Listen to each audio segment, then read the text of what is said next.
Hello students, I'm Sunanda Maini and I'm here to take up your poem, A Thing of Beauty. A Thing of Beauty has been written by John Keats. John Keats is famous for his romantic poetry. He was in love with the beautiful things, be it the objects of nature or human beings. He is known for his some immemorable poetry about the beautiful things and the joy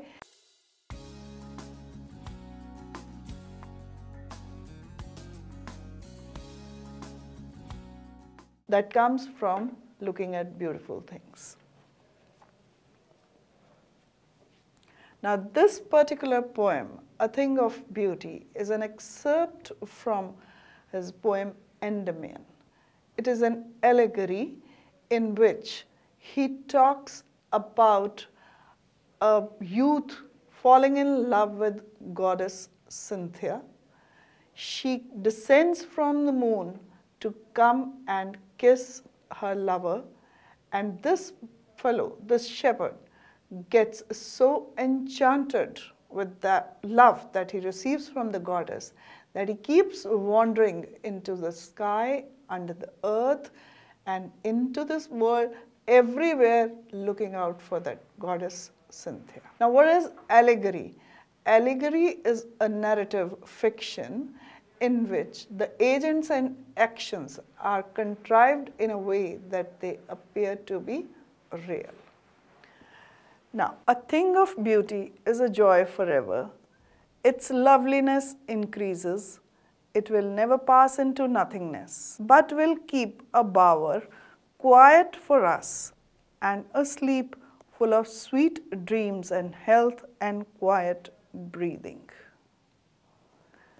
Therefore, on every morrow are we wreathing a flowery band to bind us to the earth, spite of despondence, of the inhuman dearth, of noble natures, of the gloomy days, of all the unhealthy and over-darkened ways made for our searching.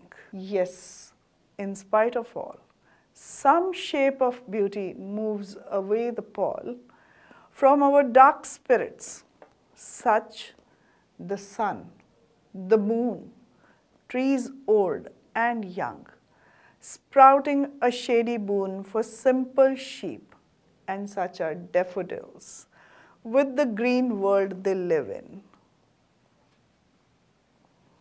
And the clear rills, that for themselves a cooling covert make, 'gainst the hot season, the mid-forest break, rich with a sprinkling of fair musk rose blooms, and such too is the grandeur of dooms. We have imagined for the mighty dead all lovely tales that we have heard or read, an endless fountain of immortal drink, pouring unto us from the heavens' brink. Now, this part of the poem is the beginning of the bigger poem named Endymion, and in this particular excerpt, which has been included in the syllabus of class 12th, the poet talks about the endless joy that one derives by looking at the beautiful things. So let me explain the poem line for line, word for word, right from the beginning. A thing of beauty is joy forever. This is a famous proverb. A thing of beauty is joy forever. It means when we look at beautiful things, they give us joy. And they keep giving us joy forever. It is not that they will give us joy for 1 minute or 2 minutes. It's endless, eternal joy. Its loveliness increases. That means the more we look at beautiful things, the more we admire them, the more pleasure we get out of it. Its loveliness increases. That means their appeal, the beauty of the beautiful object appeals to us as and when we look, and the more we look, the better we feel. It will never pass into nothingness. So never will a time come when the joy that we derive by looking at beautiful things will come to an end. It will never happen that we do not feel happy by looking at beautiful things. It keeps on increasing. The more we look at them, the better and the happier we feel. But will keep a bower quiet for us. Bower is a shady place built by the shade of leaves of trees. And a sleep full of sweet dreams and health and quiet breathing. Now what he means here is that when we look at beautiful things, the kind of pleasure we derive, the kind of happiness that we get by looking at beautiful things is similar to the joy that we get when we sleep in a shady place. When tired travelers sleep under the trees, they feel happy and relaxed. So this kind of relaxation is akin to the kind of pleasure we feel while we look at the beautiful things. And then further he says, this kind of happiness and pleasure is also similar to the kind of pleasure we get if we enjoy good health and a quiet breathing. Quiet breathing means meditation. The kind of relaxation we get after meditation is similar to the joy we get by looking at beautiful things. Therefore, on every morrow means every morning, are we wreathing a flowery band to bind us to the earth? Now, when we get up in the morning, we are trying to count on our blessings. We are trying to count on our pleasures, and we are trying to put them together. Wreath means, wreath a flowery band to bind us to the earth means you must have seen that there are people who are selling wreaths of flowers everywhere, garlands. Wreaths mean garlands. So every morning when we get up, we are putting together the joys of our life to bind us to the earth. That means to stay us on this earth. They rejuvenate us. Otherwise, this life is full of sorrows. Something that holds us back on this earth holds us back to the earth is the joy that we derive by looking at the beautiful things. Otherwise, this life is so gloomy and full of sorrows that nobody wants to live on this earth. It is only by looking at the beautiful things that we feel rejuvenated and want to live on this earth. Spite of despondence. Spite of despondence means state of hopelessness. Of the inhuman dearth of noble natures. That means there is an utter shortage of good human beings on this earth. Of the gloomy days, sad days, of all the unhealthy and over-darkened ways made for our searching. It means that there are so many unhealthy, that means unpleasant, and over-darkened ways, not much hope is left. Now, if I connect all these words and connect all these lines, the gist comes to the fact that this life is full of sorrows and gloom, where we feel hopeless and there is dearth. Dearth means lack. There is lack of good human beings, of noble natures, noble souls.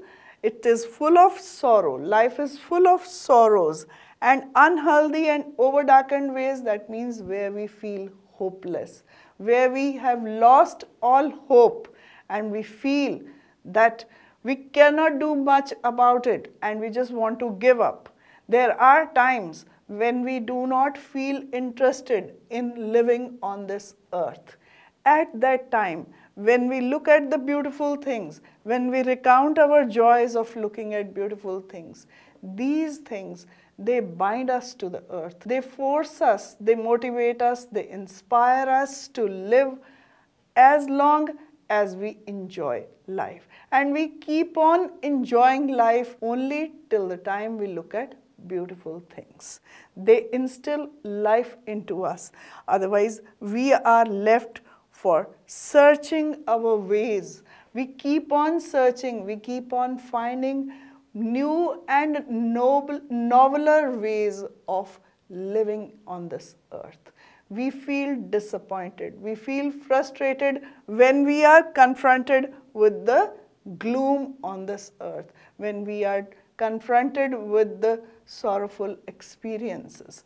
And how do we come across sorrowful experiences? When we meet inhuman people, when we feel that there are not enough good people on this earth. We feel that we do not want to linger on in this life and we want to die. But as and when we look at the beautiful things, the joys that we get out of them, they will help us to live on this earth. Yes, in spite of all, some shape of beauty moves away the pall. He says, in spite of all the sorrows, in spite of all the gloom on this earth, some shape of beauty moves away the pall.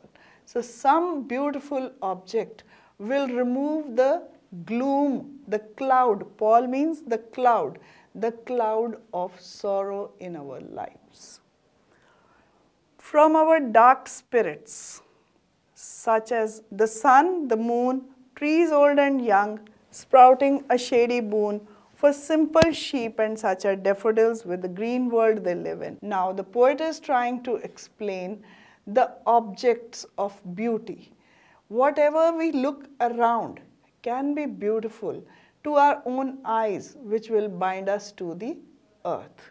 Now, in spite of all the gloom in our lives, some shape of beauty moves away the pall from our dark spirits.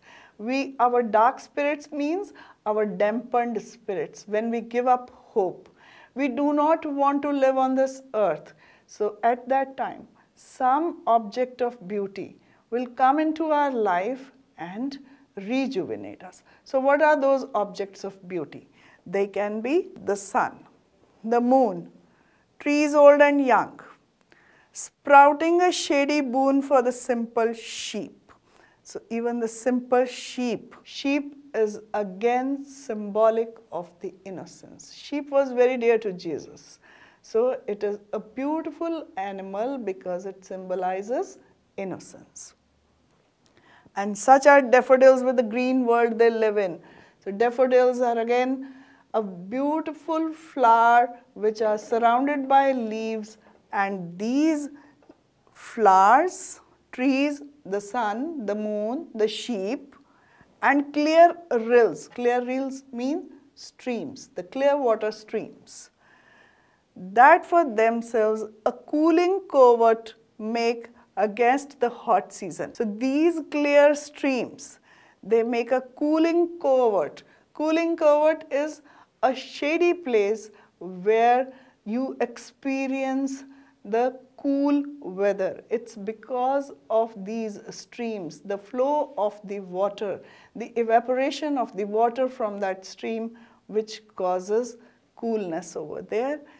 Against the hot season, in very hot weather, you can experience coolness by sitting near the clear streams. And that is in itself a beautiful experience. And the kind of joy we get from there will bind us to this earth.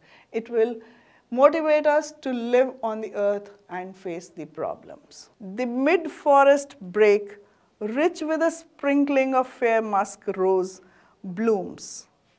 And such too is the grandeur of the dooms. Now he says, besides all this, the mid-forest brake, that is the vegetation, the group, the clusters of flowers in the middle of the forests are also a thing of beauty. Rich with a sprinkling of fair musk rose blooms. Fair musk rose are the flowers that grow in forests. They are also beautiful to look at, and such too is the grandeur of dooms. Grandeur means magnificence. Dooms means dead. So the magnificent stories about the dead warriors. Let's go a little further. We have imagined for the mighty dead all the lovely tales that we have heard or read. I just go to the last line of the previous page. And such too is the grandeur of the dooms. So the poet finds beauty in the magnificence of the stories about the dead warriors. He finds that the stories which we have heard or imagined about the strong, the mighty, the brave kings, the lovely tales means the lovely stories that we have heard or read about the powerful kings. In their death is also magnificence, and that magnificence gives us joy. That joy is again one of the joys which will bind us to the earth. An endless fountain of immortal drink, pouring unto us from the heaven's brink. So all these things of beauty, which include the sun, the moon, the trees, the fair musk roses that grow in the middle of the forest, the clear streams, and the powerful stories of the dead warriors. These give us joy, and this joy is like an endless fountain of the immortal drink. Immortal drink refers to nectar here, which immortalizes man. So man keeps going on in his life despite the problems and sorrows when he looks at these beautiful things. And that the joy by looking at that beautiful thing is like a nectar. It is like an elixir which keeps him alive throughout, pouring unto us from the heaven's brink. And this drink is poured from the heaven's brink. Brink means it is filled right up to the top. So that is overflowing from the heaven and coming down on the earth to the mankind to keep him alive, to keep him going on life, which is otherwise full of sorrows and gloom. Man does not want to live on this earth because it has more sorrows and grief to face. But when he looks at the beautiful things, he gets immense joy, joy which would never end. And this joy is a kind of a wreath. It is a kind of a garland which will motivate him to live on this earth. Now that's all about the poem, and this is just the first part, the beginning of the big poem, Endymion. We need to understand the message of the poet, that is to experience joy in the beautiful objects. So that will help us live on the earth forever. It's like a nectar. All what poet wants from you is to look at the beautiful objects and enjoy their beauty. Thank you, students, and I'll be back with the question answers on the poem in my next video.